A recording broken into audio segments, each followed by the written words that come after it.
عاش ومثل ومات من غير ما حد يعرفه. بدأ التمثيل مع فريد شوقي وانتهى مع أحمد مكي. كان عاوز يجسد دور رجل الأعمال أحمد عز، ولما توفى محدش من الممثلين مشي في جنازته، رغم ان ادواره صغيرة وما كانش بيتكلم في معظمها، الا ان ظهوره كان كافي للضحك والبهجة، ونجح يسيب بصمة مميزة عند الجمهور. حسن عبد السلام وشهرته حسن كفتة، ناس كتير فاكراه بكابتن توفيق في مسلسل الكبير قوي. ذكرت عدة مواقع صحفية انه اتجوز 3 مرات، الا ان ليلى بنت اخته اكدت انه اتجوز مرة واحدة. أب ل9 أولاد ومن مواليد سنة 38، عايش في منطقة معروفة في وسط البلد، وبدأ الشغل وهو لسه صغير. بعد ما فشل في التعليم اشتغل في ورشة والده لتصليح السيارات، وكان من عيلة غنية. وفي يوم كان المخرج مختار حسين بيصلح عربيته وشافه، فعرض على أبوه إنه يمثل، وأبوه وافق على طول. ومن هنا قرر حسن كفتة يسيب الشغل مع أبوه واتجه لشاشة السينما. وكان أول فيلم يعمله مع الفنانة نعيمة عاكف فيلم العيش والملح سنة 48، وشارك في فيلم جعلوني مجرما مع فريد شوقي، وكان صاحب أشهر إفيه في مسرحية الهمجي بطولة محمد صبحي.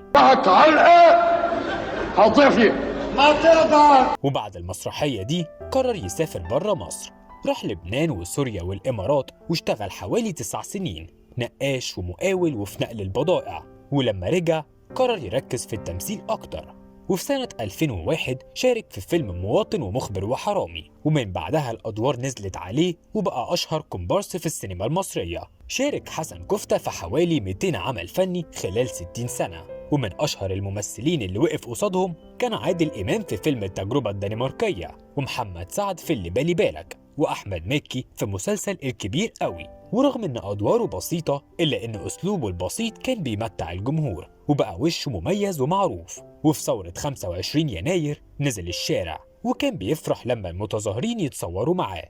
ورغم حبه الشديد للفن، إلا إن أدواره فضلت منحصرة في قالب الكومبارس، وحياته ازدادت صعوبة بعد ثورة يناير. مجالات كتيرة اتأثرت وعلى رأسهم الفن.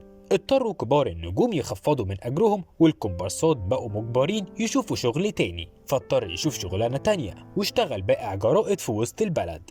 في البداية كان حاسس بالكسوف لأن ناس كتيرة عارفاه، وكان بيفرح جدا لما بيروحوا يتصوروا معاه. كان حزين على حاله، لكن ما باليد حيلة لأنه متجوز وأب ل9 أولاد. كان عنده حلم يجسد دور رجل الأعمال أحمد عز، وكان شايف إنه شبهه جدا.